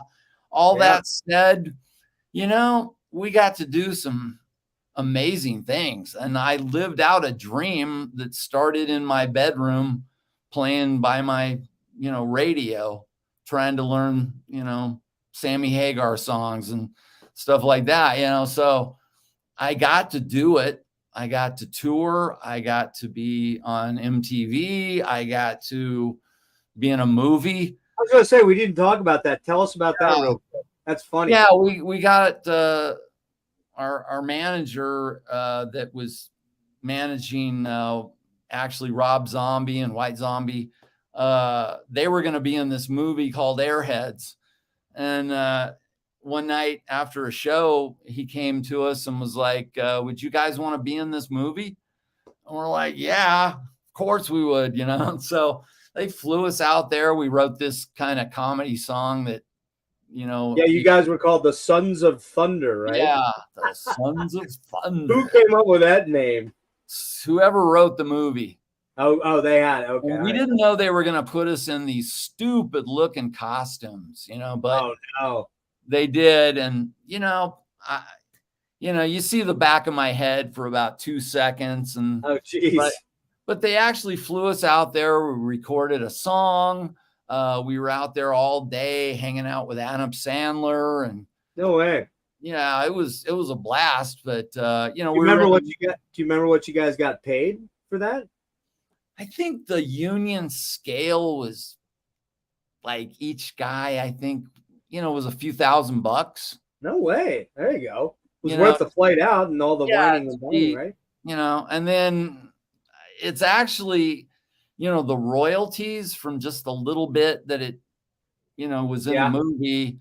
You know, I don't get much anymore, but if it plays on cable or something, you know, you'd get a couple $100 or something. No way. So it was, you know, a little money. Do but you remember do you remember the movie with Tom Hanks in it, The Money Pit? Oh yeah. Do you remember the band that was in that? I don't. Outside the mansion when they finally it was White Lion. Do you remember White Lion with Vito Bratta and those guys? And they're doing the whole, you know, I forget what song they were doing, but every time I see that, I laugh my ass off because I saw those guys in a club back in the day when, you know, Fight to Survive came out or whatever. But right. This guy had a quick question here. We kind of went over that. Sam was their manager for a while, and he did produce the first and second album, right? Yeah, he managed and produced our first 2 albums. Yeah, and then we hate to bring it up, but I always associate you guys with King's X. Yes, we know. We kind of touched on that, but he said he saw you at Fitzgerald's and backstage. Yeah, I loved backstage. I used to go to those clubs all the time, both of those. Is that Houston clubs? Houston clubs? Yeah. Okay. And we played both of those clubs. Backstage was really cool in the late 80s. And we used to go see Pantera there before they were signed. Before that was when they were in their hair metal phase, right? It was it was post that, but it was before. I think Cowboys. They maybe had just gotten signed, but they were still playing clubs. Oh, okay. Yeah. And we would hang out with those guys, and you know, it was just cool guys. It was a cool time. Yeah. Well, now you mentioned, and I don't want to put you on the spot here, but I'm curious. You mentioned that during a lot of that early time, you'd never drank and you'd never done drugs or anything like that.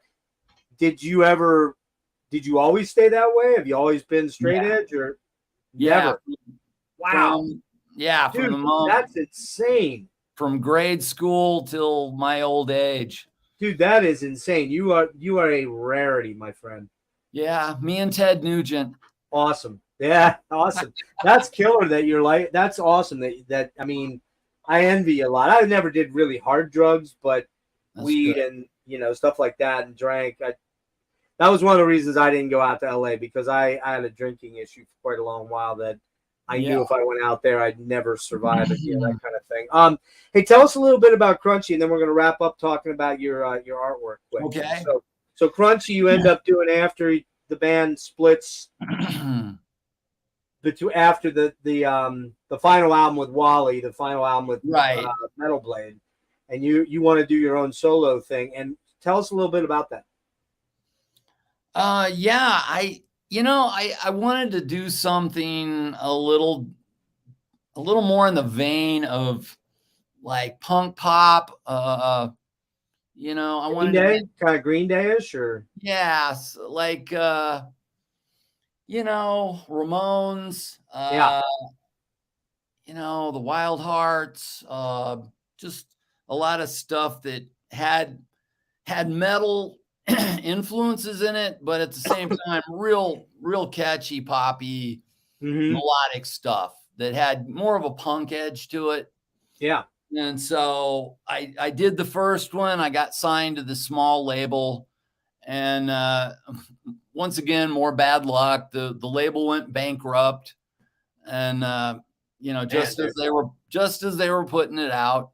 Oh And God. after that, I just started making albums completely by myself in my basement, and Yeah. I made two more albums where I just play and sing everything except drums. Yeah, the last one I did was called Loserville, and I think it's like the best album I've ever done. Including maybe the Galactic stuff. I know some won't agree, but it's I'm gonna check them out. I promise. I just did not have time, but let's yeah, take a look. There's All Day Sucker there, yeah. That was the first one, and then and that was what was that? 2001 after GC splits up. Then you yeah, got Clown School Dropout, yeah, and you did the artwork. I'm assuming, yeah. oh yeah, And that was '03, and then Loserville. Man, it's been a while, dude. yeah. I spent four years working on Loserville, and Wow, really? I think you can tell because man, there's a lot that went into that album. Well, I'm There's a going to lot. check that one out first because I Yeah, think that's yeah, probably where I should start, right? yeah. This one's a little heavier.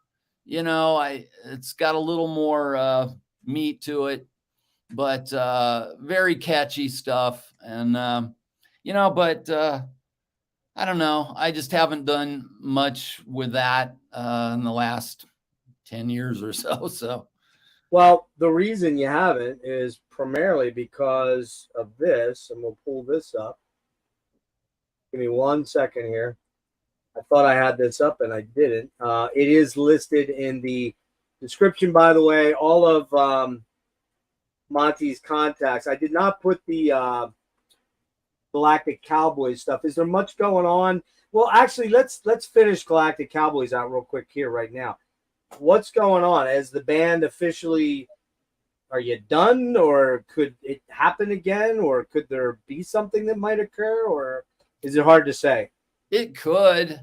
I don't know. I mean, a lot of it just comes down to money. We don't, it takes money to record albums and, all that kind of stuff. People want us to tour, people want us to do albums, all that kind of stuff.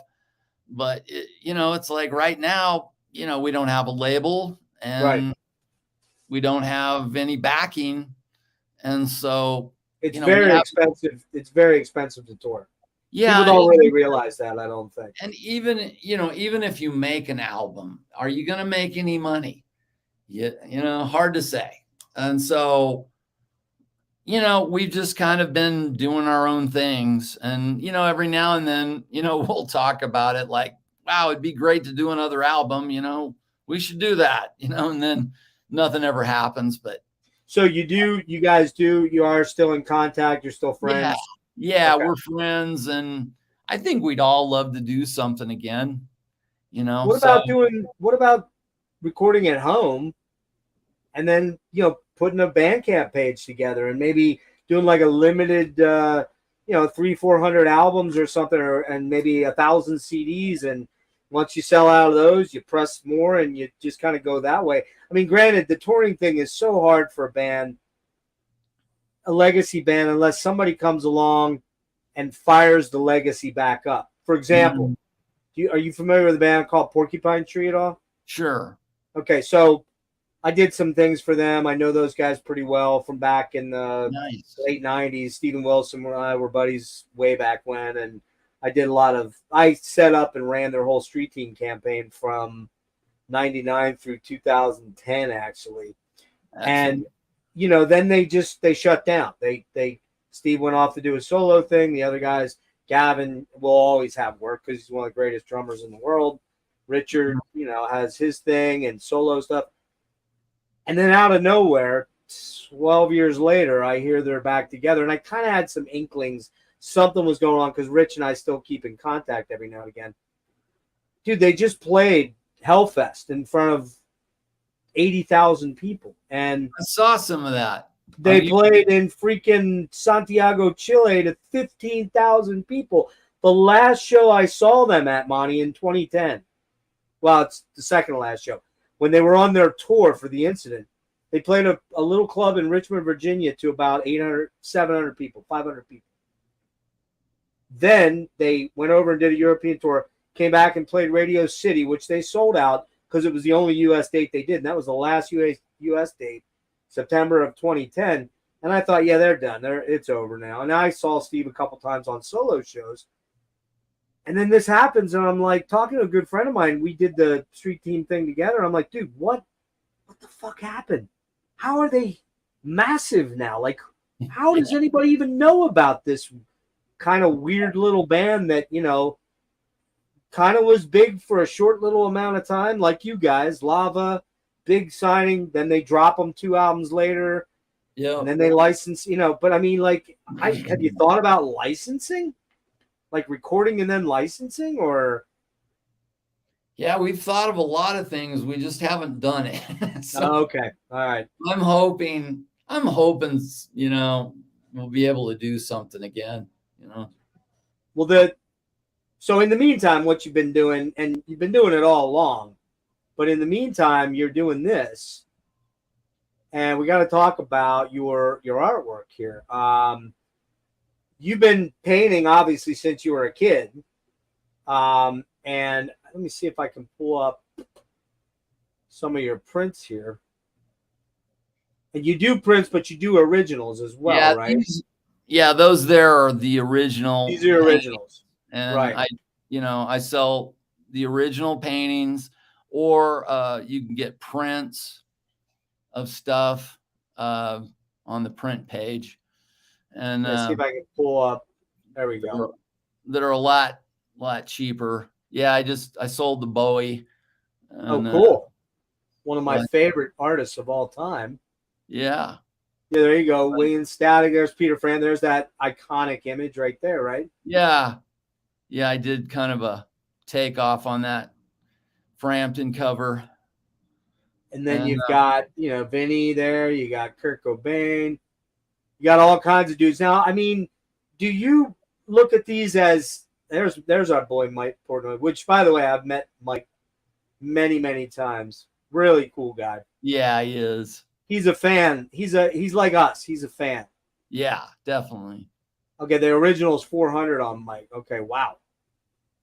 But you can also get the print for like here's the prints here. We'll pull up the print shot. There's the prints, and they're 35. Are they all 35, or is it some are 20? Some are 25. Some are 35. There's my dude. There he is. Yeah, I've got one of each on him. Do you have any Neil or Getty or Alex? Or I'm sorry, Getty or Alex? Yeah, I do have a Getty.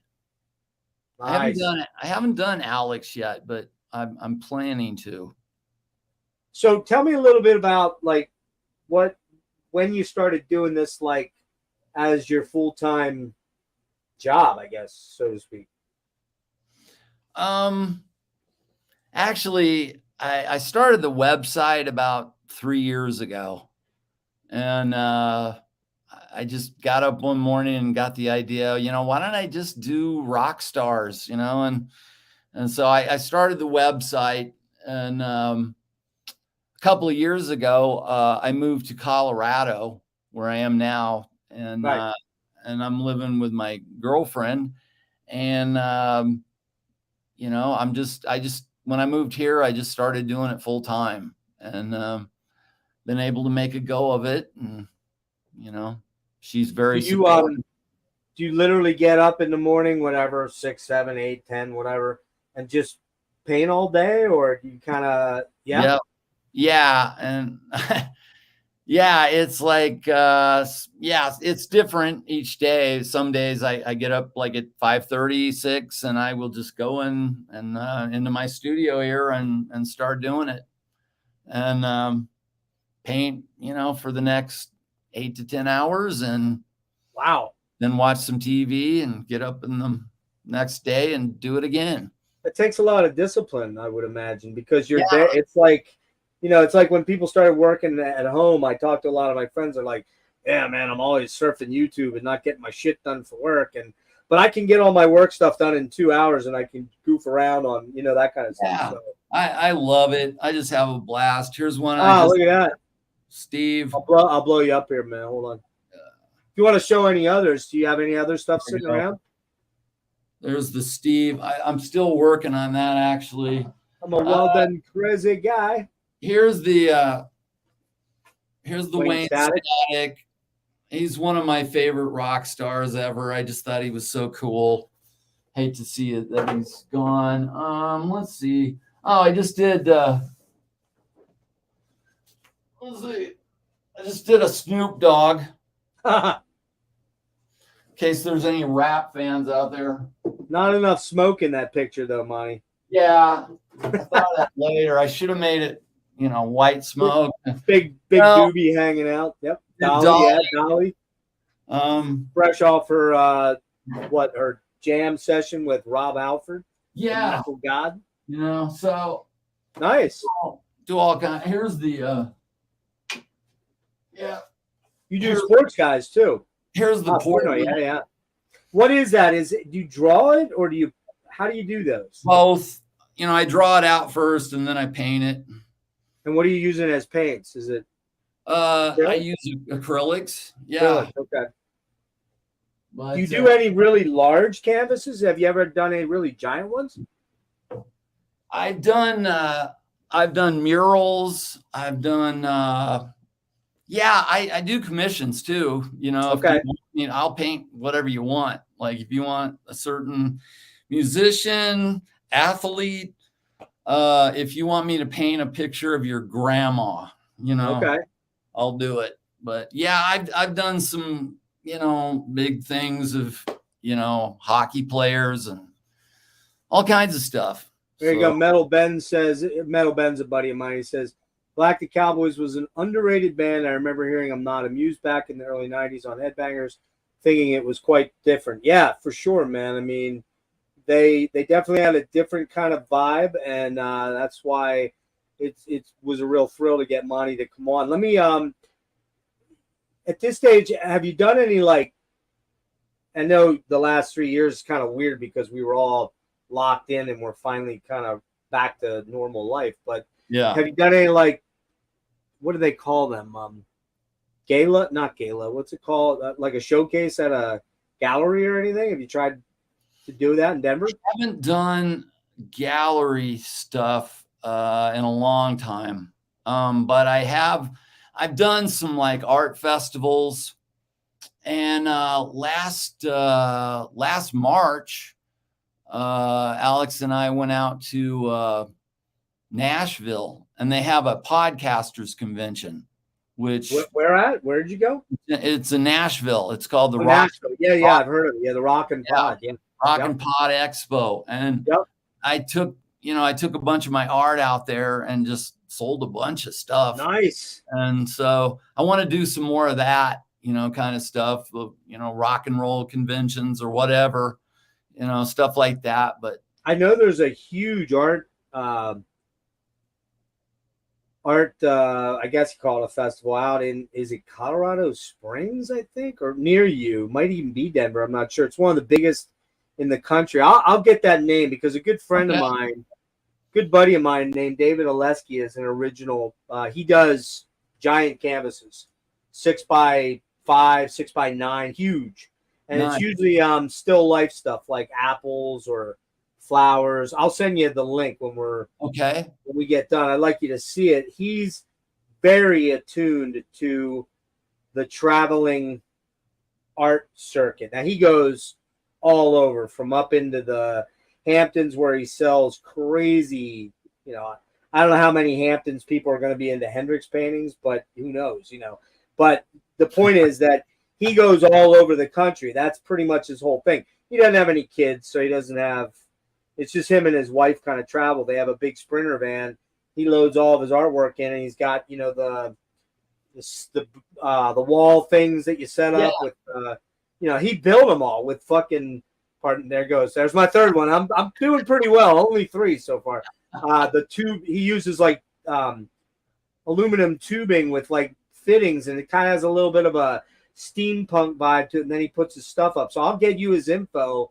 Yeah. In case you want to watch. He does in studio painting stuff where he's working on them and everything like that. And I mean, I'm not an artist. I'm a guitar player and a musician, but I can't draw or paint to save my life. So it's like I don't even try to do that kind of stuff. But it would be cool if you guys, you know, if I could connect you guys, and maybe you might have, you know, he might help you kind of give you some pointers on what he did and how he did it. But that would be great. Yeah. Yeah. So last couple quick wrap ups here. We'll get you out of here right at the 2-hour mark. Can you tell me what kind of gear? Do you still play the bass a lot, or you still play often, or have you kind of walked away from it for a while? I don't, you know, I don't play live out much. I played, you know, a couple of songs at the Rock and Pod thing, you know, but yeah, I mean, I still have my, you know, all my stuff. And what is your gear? Can you go over that quick? Sure. I have, you know, for the bass side, I use Ampeg amps and cabinets. And then I have a distorted side that is a Mesa Boogie guitar head. No kidding. Yeah. And then I use usually 412 cabinets, like guitar cabinets. Sure. And then I mix the sounds together, and, you know, that kind of. What basses were you using back in the day? Were you using Spectres? No. Okay. I used a lot of Hammers back. Yep. Then I had a Hammer 4-string, an 8-string, and a 12-string, and I sold the 12 and the 8, but now I use a Zon as my main bass. It's a Zon 4-string. Yep. And I've got some LTD basses, and you know, but I've got about 12 guitars and basses, so I've got you have an acoustic that you noodle around on ever, or anything like that? That's the one thing I don't have, believe it or not, is an acoustic. No way. Guitar. Yeah. Holy shit, that's surprising. Yeah. I know. I should get one. I was kind of surprised. I saw some recent video, the last time you guys played live, and Dane was playing Schecters. I didn't realize he played Schecters. Hellraiser, I think he was playing. Yeah, that's what I've got back there. I was a PRS guy mainly, but I had to sell them all because of my illness. So yeah. I kept the one Schecter, which is actually my kid's, and she loaned it to me and is like, "Here, Dad, you need something to jam around." And then I've got my old. I don't think you can see the headstock sitting over my shoulder here. Right. I've got here. Let me see. I'm not gonna get it because it's really beat the hell up. But my first real nice acoustic was a Ovation Balladeer thin body, which the first year they made them was in 89. So that thing's from 89, and it's got like one of the very first like piezo type pickups in it, but it's the thin body. You know how Balladeers, the Ovations were like super fat like that? This one's only like about that. It's real narrow. That's cool. So it's kind of cool, and then it's got the cutaway so you can do sawing, but it needs a neck refred, and it's beat, man. I've beat the shit out of that thing. So I had an Ovation that I bought in a, you know, like a pawn shop, and it was real cheap. It was like kind of cracked, and all that. But I wrote a ton of songs on that, and I got that thing in the 80s, and I wrote "Speak to Me" on it, and, you know, "My School," and, you know, just a bunch of Galactic songs, and then I think when I got divorced, I left it at the house, and Oh shit! I don't know what Well, happened. never gonna go back for that again. I know that feeling. You know, one song I cannot get out of my freaking head since I heard it last night is "I Do What I Do." Man, Right? it's so freaking catchy, man. It's like I don't even know how to explain it other than that it's heavy, but it's melodic and it's super freaking catchy. It does have a little bit of Jellyfish sort of vibe to it because that's kind of in there a little bit, but it's just so good. And I gotta implore everybody, if you're watching this now or later, if you're watching it now, you probably know about Monty and you probably know about GC. I'm shortening it simply because I'm lazy. But the Cowboys, man, if you don't know, especially those first 3 or 4 albums, you got to go out and check them out. I will put links to that stuff after the stream is over here. I'll go fix that up. And real quick, too, we didn't touch on your podcast, but you've been really doing your own podcast for years and years, man. I mean, you started doing it way back when nobody was really doing it, right? Yeah. Talk a little bit about that quick. At that podcasters convention, I had a couple people come up to me and they're like, "Yeah, you're like an OG." Yeah. Like, really? What's that? What's that even mean? Yeah, what's that mean? Gangster, man. You were doing this before any of us. Yeah. Like, yeah, I guess I have been. You know, I started in like 2008. That's going way back, dude. Yeah, like there weren't very many podcasts, period, back then. Now there's 9 gazillion of them. They're everywhere. And I just started doing it, and I was really bad at it in the early episodes, but I just kind of kept with it. And maybe I'm still bad, but I have fun. Well, I got to check that out, and I'll drop that link to that. What's it hosted on? Where is it at? You can find it, I think, on iTunes or iTunes Store or Spotify. Is it on Spotify? Apple Music. Okay. I've had people tell me they found it on different things. I think it's on what is that, Bean Pod or something like that. Spreaker, maybe Spreaker. So I don't know enough about it. I just do the. It's out there. You can find it easily if you go to Monty's Rockcast.com. And do you ever have guests on? Do you ever pull on guests like friends? No. I've had imaginary guests sometimes, but imaginary. I don't do interviews. I just you don't. Okay. I just do shows where I talk and play music and tell you awesome, what, man. Well, listen, dude, this has been great. I really appreciate you giving me 2 hours today. Probably when you signed on, you weren't really aware that was how it was going to be. But, I want to showcase you, and it's been a great pleasure to go back and revisit these albums. Nice. 30 years on, dude. 30 years, man. We're getting old. We're getting old, brother. We're getting old. Yeah. I mean, my kids are almost 30. My oldest is 28. It's like, what happened here, Yeah. I know. But I do want to ask you before we wrap up here. Let's talk a little sports quick. Okay. So when you were in Houston, all right, so you grew up in Phoenix. How old were you when you left Phoenix? I was in grade school. So you probably weren't super attuned to the sports at that point. Oh, yeah. My dad was a sports fan, and I picked it up from him. Okay. And we were going to Phoenix Suns games. And, I've been a sports fan pretty much my whole life. Did you play sports in like high school? Yeah. Okay, you were. What would you do? I played basketball. Okay. I was the starting guard for Nevada High. No way. Yeah.